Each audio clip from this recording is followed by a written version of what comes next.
Good for him, but. From like a. He's very happy to see that. Yeah, right.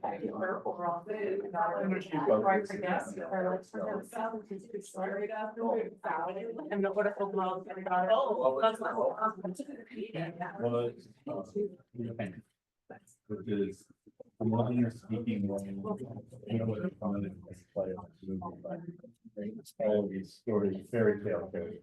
Yeah. Well, I don't remember. I haven't watched.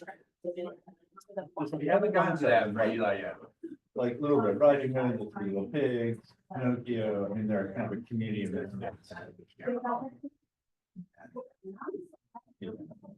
The funniest line. Shrek, somebody says, "Oh, grow up." And he says, "I won't grow up." Yeah, we all need to say that. Yeah.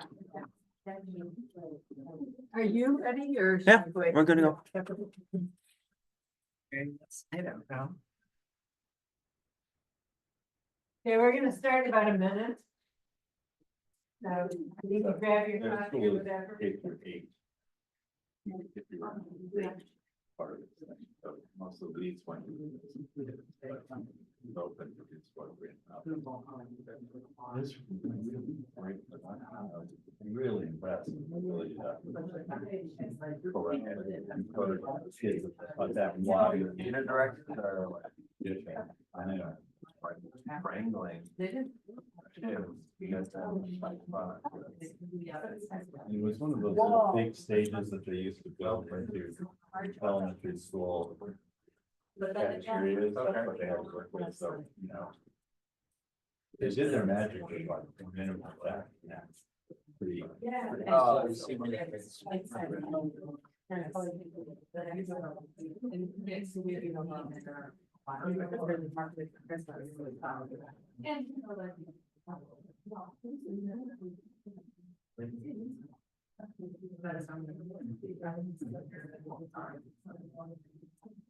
Morning, Bruce.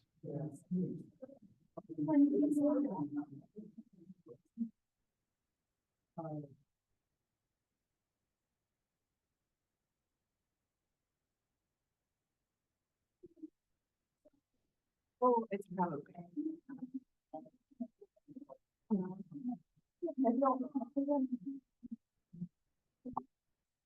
Yeah, Morning. Nicole will use a microphone, I'm not going to. But thank you for joining us this morning, both online and in person, for our forum about community emergency service. Oh, I'm Mary Ellen Scan, for those of you that don't know me. But this month, community emergency service, along with Minnesota Food Share, are our mission of the month. We've had a long relationship with community emergency service. My notes only go back from when I was doing this in the month article since 2010, but I know we've been involved way longer than that. So we have, and I put in the Sentinel the wrong ad for the wrong location, but it's at 11th and Franklin approximately, not Chicago, Franklin, if you read it that carefully. But right now I'm involved. I go in and pack food for particular individuals on a certain route, store it, others will deliver it another day. Nancy Nygaard does Meals on Wheels, and there's other people in the congregation that are involved or have been involved over the years. So, and there's lots of volunteer opportunities. You can always see me, or there'll be information how you can find ways to volunteer. It can volunteer at community emergency service also. So this is Nicole Smalley. Nicole is the community engagement manager. She's also the volunteer coordinator over community emergency service. We can take questions as we go along. And same for people online, just put your questions into the place they go. And Jacob will let us know when there are questions. And that's all the logistics for now, though. But Again, I really appreciate that Nicole showed up on the morning where we had the time change, but she'll tell you more about community emergency service. This year, I didn't emphasize food share as much in the article, but it's a program throughout the state where churches, businesses work together to raise food and money for the food shelves. The money we collect is multiplied by food share. So that's a real critical piece for the food shelf. And many of you realize last month, we did Calvary Food Shelf. Never fear, because we don't send the money right away. It'll get to them in March too. So the money we collected last month will get multiplied by food share. But this month will all go to community emergency service. So, and I really appreciate Nicole being here. And I'll turn it over to you. Thanks everyone for showing up. Well, good morning. It's wonderful to be with you all. Happy to be here. What Mary Ellen failed to mention is I'm pretty new to CES.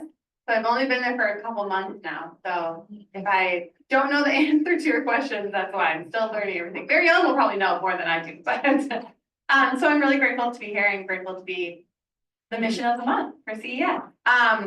I love coming to churches. My background is in church ministry, so that's what I was doing prior to coming to CES. I'm the daughter of a congregational pastor, so love being in churches and grateful to see a church like this that is doing so much good in the world and really living up to the call to be the hands and feet of Jesus in the world around you. So grateful to be here. I wanted to find a new organization that was doing that same work and joining with God's call to be active in the world and to help those in need. So landed at CES just a couple of months ago, and I'm grateful to be a part of that work and to be a part of trying to meet the needs. But the way that CES does it is a little bit different from other food programs.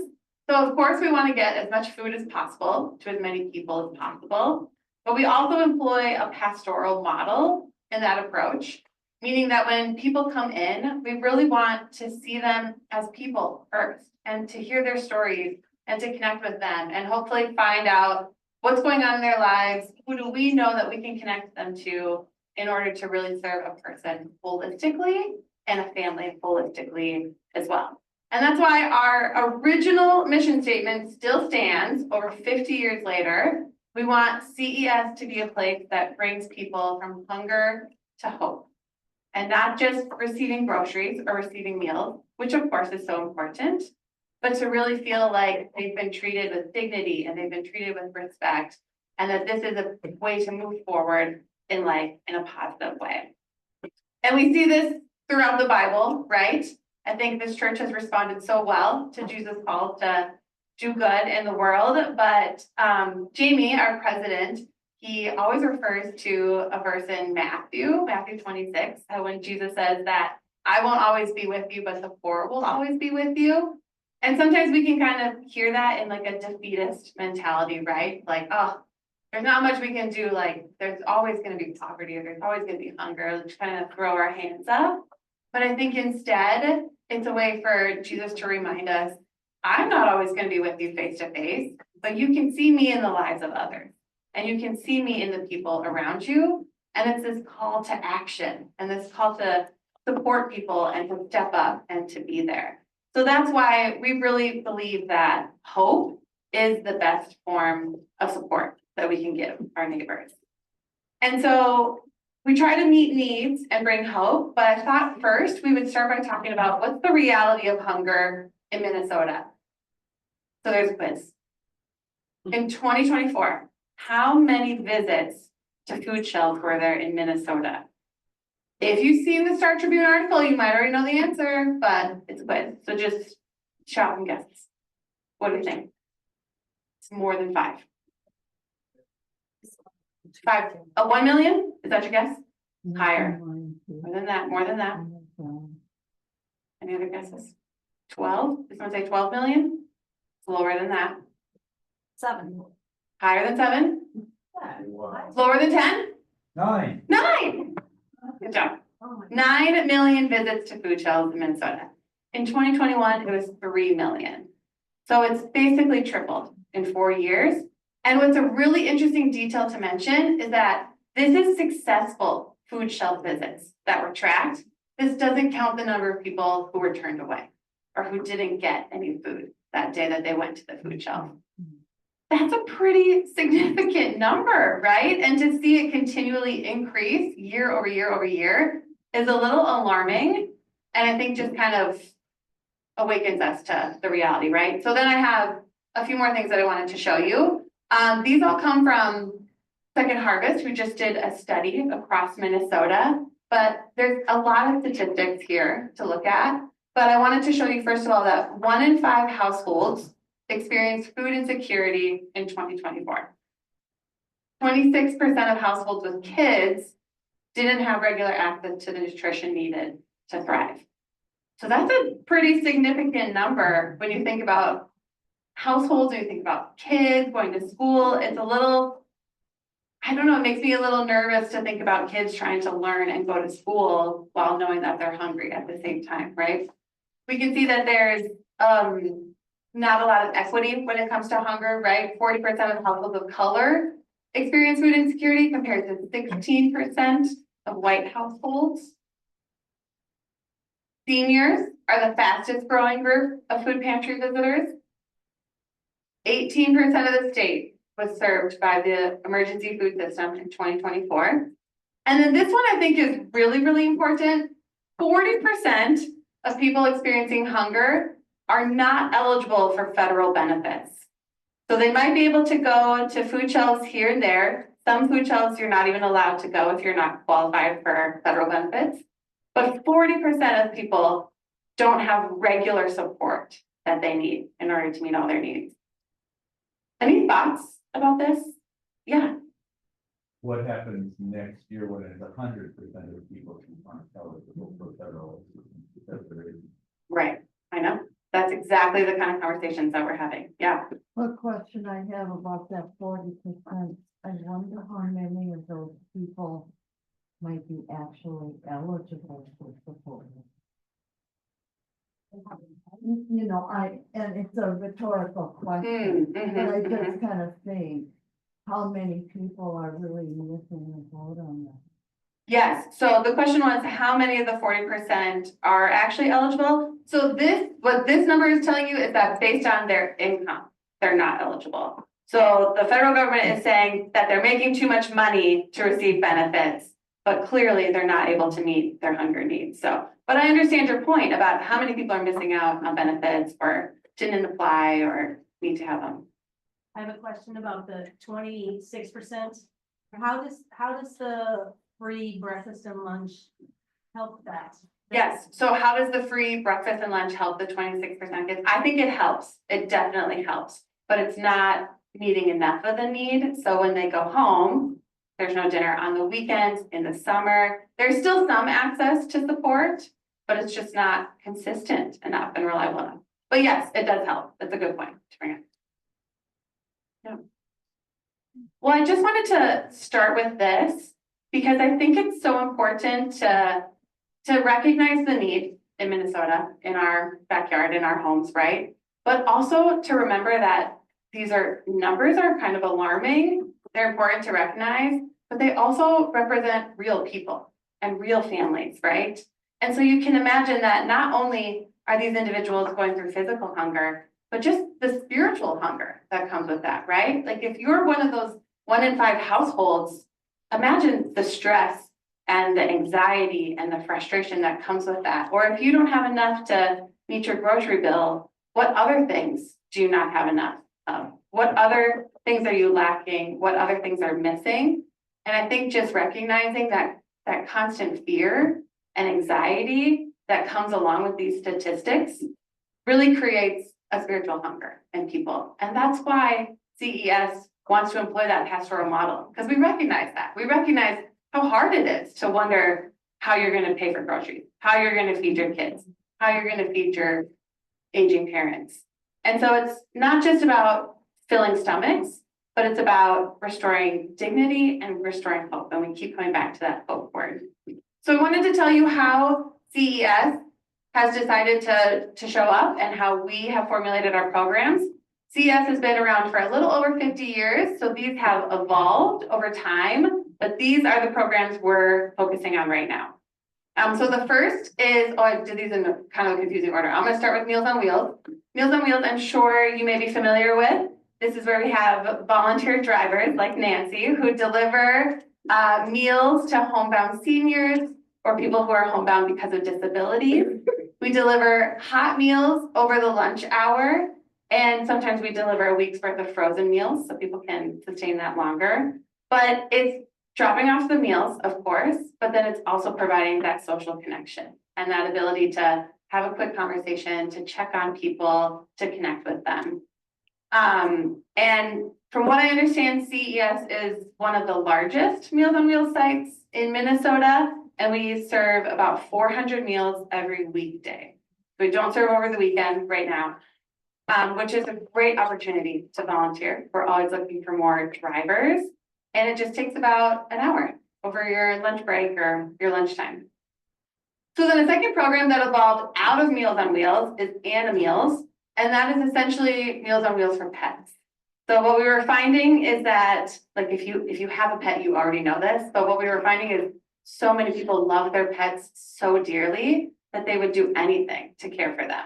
So people who were already not having enough food were trying to share their food with their pets in order to care for them and take care of them.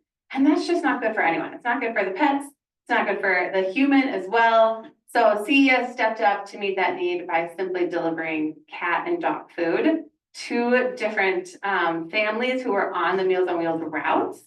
And that way seniors don't have to choose between feeding themselves or feeding their pets. And right now we serve about 150 animals through this program. And what is interesting to think about too is it's not just a nice thing to feed people's pets, but in reality, if you live in an apartment and you have an animal that's not cared for, if you have an animal that's not getting the food that they need, that's an easy excuse for a landlord to kick you out of that apartment. So we recognize that, and we not only offer the food, but we also offer vaccinations and other services for those pets as well, because we want people to be able to stay in their home and to not have that as a reason where they can be kicked out.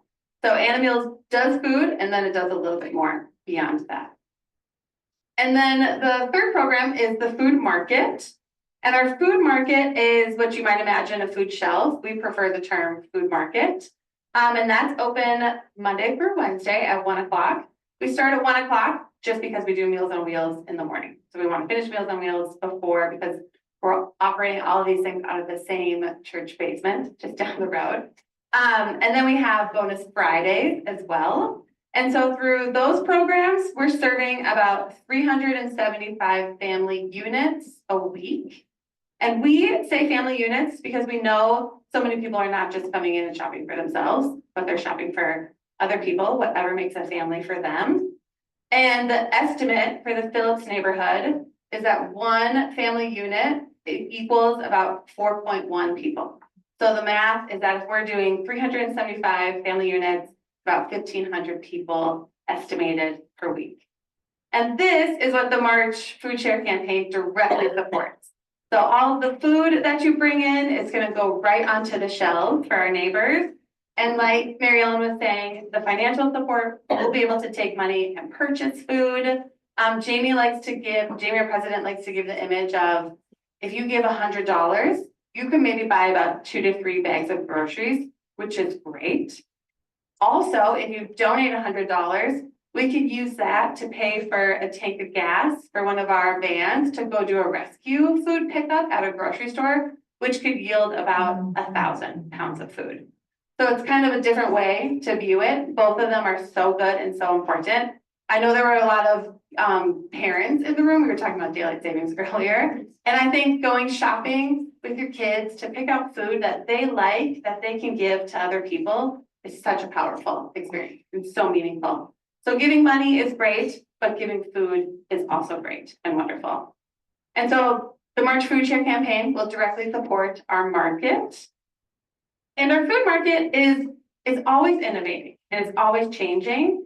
And the goal of that is not just to be, new and catchy and shiny or to get accolades, but the goal is to really support our neighbors because the world is changing. and we want to be able to keep up with them. So I wanted to give you 2 examples of how we're innovating and changing. One of them is kind of starting to become our 4th program a little bit. So when Jamie, our president, joined CES a little over a year ago, the very first thing he did was eliminate lines. So it used to be people would line up to get into the food market as early as they could in the morning so that they could be front of line to ensure that they got to come in and shop for groceries. And instead, we've moved to an appointment system because no one should spend all morning or all afternoon waiting in line for food without the guarantee that you will even get food, right? Because we all know you have kids to take care of, you have family members to take care of, you need to have a job, you need to go do other things other than wait in line for food. So by switching to an appointment system, we've been able to cut wait times down from an entire morning to at most 30 minutes. That's the longest someone would wait. And we've increased the number of people we serve by 60%, which is pretty impressive, right? Just by one small change. And a lot of times the concern with the appointment system is how will people make their appointments online? And the reality is that everybody has a smartphone. It's just the reality, the connection to the world, and it has to be a priority for people to have. And the few people who don't, they can call over the phone and make an appointment, or they can walk in and make an appointment. So there's a lot of ways for people to have that access. So switching to an appointment system was a small but mighty change.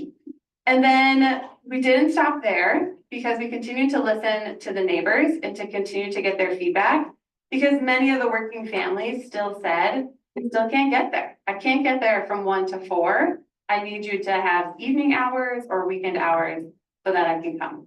So we tried a couple of different things. We tested opening late on Wednesday nights, and we've actually kept that. So now we're open until 6 on Wednesdays.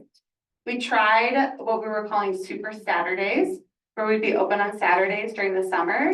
And that just became it just wasn't a reality that we could sustain it between volunteers and staff and being able to really reach the people we wanted to reach. So we're not doing that anymore.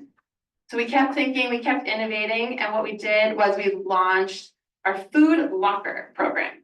So these are lockers that live right outside of CES, where people can come and pick up 2 bags of groceries packed full at a time that works for them. So just like they would schedule an appointment, they schedule a locker where they get to pick out their groceries, place their order, and then they have 24 hours to come and pick it up.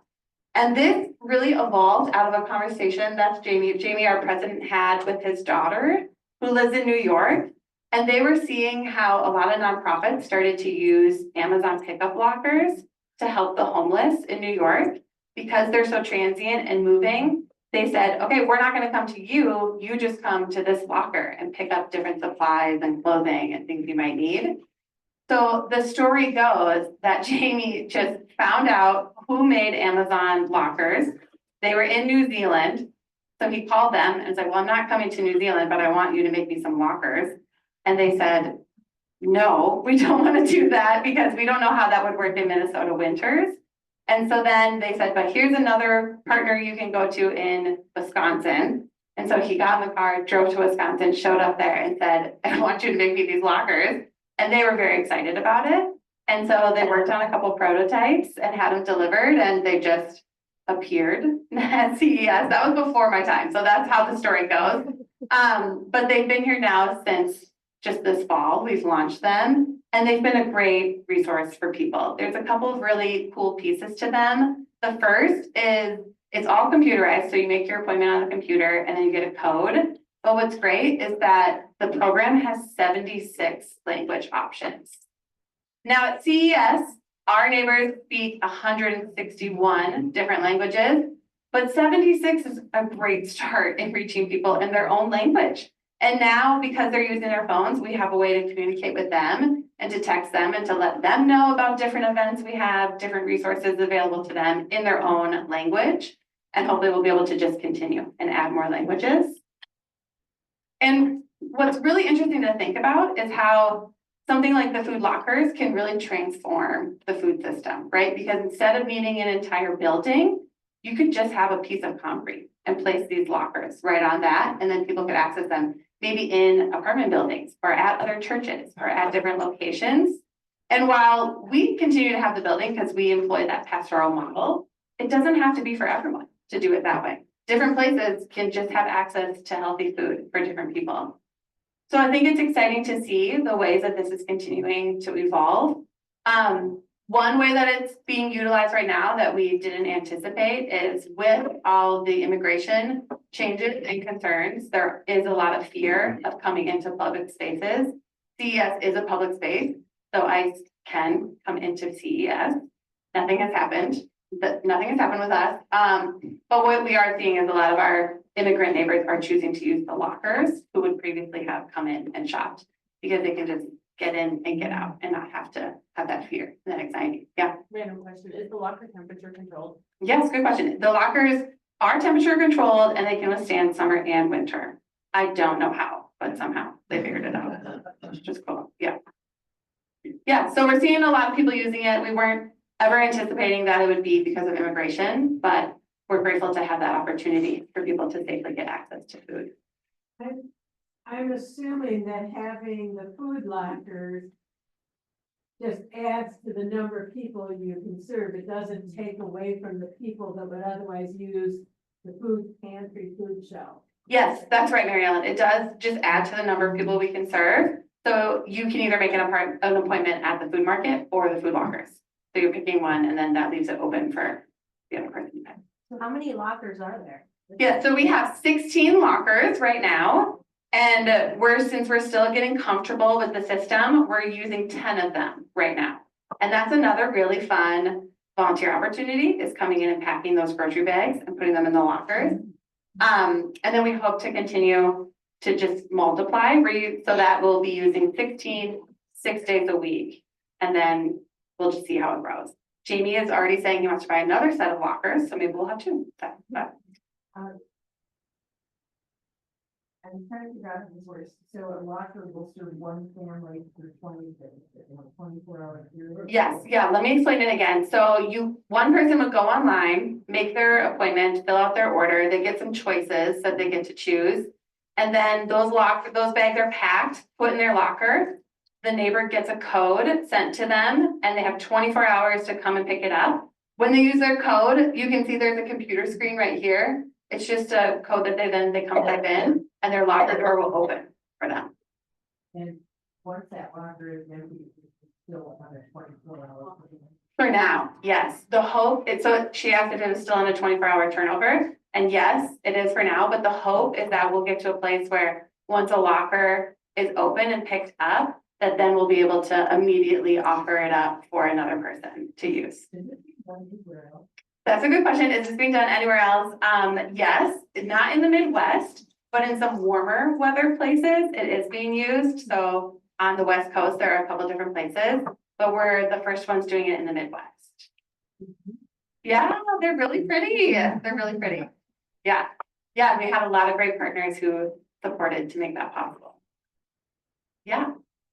I'm just thinking about that computer screen right there. Like, do you have any problem with vandalism and? No, good question. The question was, do we have any problems with vandalism? Not yet. We have no issues. The computer, it's a monitor built in, so I don't know what anyone would do with it. Of course, people are imaginative. Yeah, it is, I don't know if you've ever been to our building. It is tucked back, so you can't see it from the road. And sometimes people walk in and they don't even see it at all. It's kind of tucked on the side. So I'm sure we'll have to face that at some point, but hopefully not. That'll be another volunteer opportunity to come think about this right now.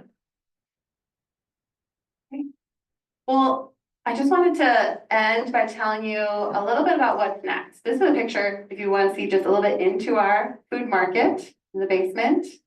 I wanted to tell you a little bit about some things that are on the horizon. So the first is March Food Share campaign has begun. This is our biggest campaign of the year. And like Mary Ellen said, it's statewide. So we're so grateful for the support and that you would choose us to be your Mission of the Month partner during March. And we're always looking for financial, food, and time donations. So I would love to tell you about volunteer opportunities, or you can visit our website to see that as well. But some plans we have for this coming year, we'd like to double the visitors to CES within the year. And that's simply because the need is too big and there's too many people out there who need to have access to food. So we have to rise to the occasion and meet that. So there's a lot of plans underway for how that's going to be possible. But a couple of options for how that can be possible is we'll continue collaborating with other food shelves and wraparound services, meaning there are ways for us to combine food shelf programs together and really support each other in that process and share resources. And we're always looking for other wraparound services. We love when people can come to CES and offer their expertise while our neighbors are there, particularly on Fridays, because that's our biggest kind of one-time crowd. But right now we have Hennepin Health Services comes in and they do things like free blood pressure tests and different services while people are there. So we'd love to have more opportunities for that. We're hoping to order another set of lockers for our property as well. And then we're doing a big remodel of our food market. So that will also help us serve more people and be better set up to be more efficient in that process. And then just make it a better experience for our neighbors when they come to shop. But so all of those together are going to help us double the visitors in this next year.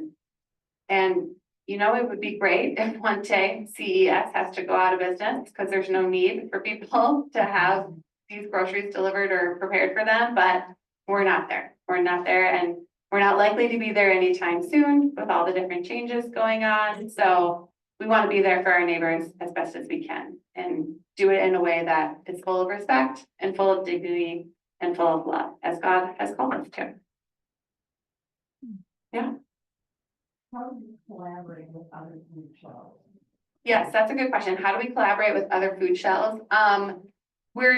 We love to share information. So we're sharing a lot of information about our appointment system, how we built that app. We're sharing a lot of information about our food locker program. We're not trying to gatekeep anything. We want to share and help people grow. We also do some advocacy work with other food programs as well to try to change some different legislation and policies. And then I think there are some opportunities where smaller food shelves can combine with ours, where we can share the resources. But some of these food shelves who rely on solely federal funding aren't going to be able to keep going in the future if the federal funding continues to be frozen. So they'll have to send their supplies somewhere else and send their clients somewhere else too. So we want people to know that we're here and we're available because we don't rely much on federal funding. So we'll be able to continue to move forward, but not everyone will. Yeah. They're all about what kind of like worst case planning you're doing. I was reading an article that said if a security thing could start to be disrupted by the lack of staff. Yeah. So you might be seeing like triple or quadruple the number of old people. Right. So Speaking as an old person. yeah. Yeah, the question was worst case planning. It is a little above my pay grade, but I'll tell you what I do know. I do know that because we don't rely on federal funding, we think we do receive some federal grants, but we think worst case scenario, we would lose about 10% of our funding. So we'd be able to withstand that. I think that some of the things we're really concerned about are Meals on Wheels and how people would be able to continue to pay for their Meals on Wheels services. I don't know what the answer is for that. I think there are a lot of conversations happening, but that is kind of a big concern for us. And then will we be able to meet the need? Probably not, but we'll be able to increase as much as we can for people. So there are some other things we're doing too. We've prepared the building in certain ways. If ICE were to show up, we have some new signage up to try to limit the ability that they have to go into certain places to try to protect our neighbors as best as we can. But yeah, it's very fuzzy right now because it's also unclear and we don't know what will happen. But I know they're talking about it. Yeah. Jacob, are there any online questions? There are not.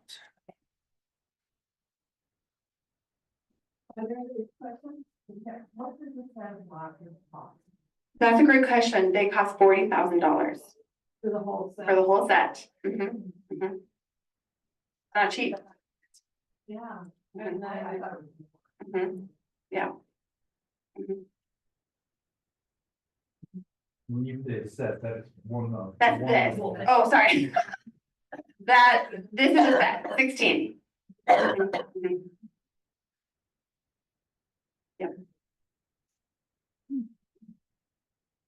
Are there other questions?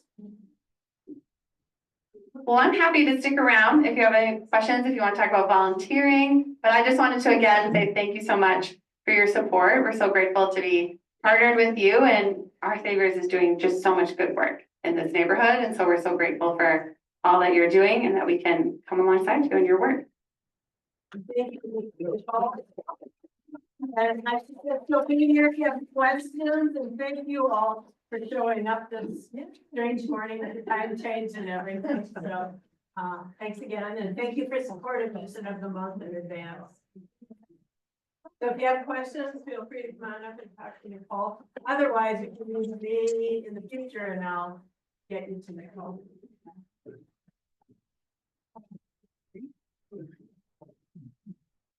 So anyone there?